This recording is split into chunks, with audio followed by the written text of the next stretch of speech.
kan farmer te mang ang hi kan hetiam lu tu kan ni amor chu India ram chunga so thing ret asan theimiau lo wangin chumi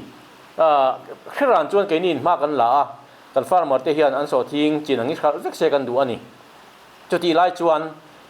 red control kan tumpo kha kan fail ta zela achan chu helama farmer te kan thu lo ngai chang lova lo chau ve pop pop te wang khan tuna hian kan buai ta reng ani amor chu sarkarin chung te chu kan thria an din hun kan thriat puya wangin engpo ni se tun kha ni som ni pakhat atang hian ma kan local puyang khan secondary collection center sarkarin kan la le photanga in action po chu ti rual chuan kan kalpui zel thodon ani chu kan farmer te ma khuwa kan ngai wang ani engpo ni se hetiang ang hi kan la tong ngai lo Mizoram sarkara heti taka so thing buai pui sarkari kan la khengai lo wa voinia kan an buai na kan to te po hi kan voi khati na ani chowa thil fel ve choje tura kan nga ya voinia kan harsana to ang hi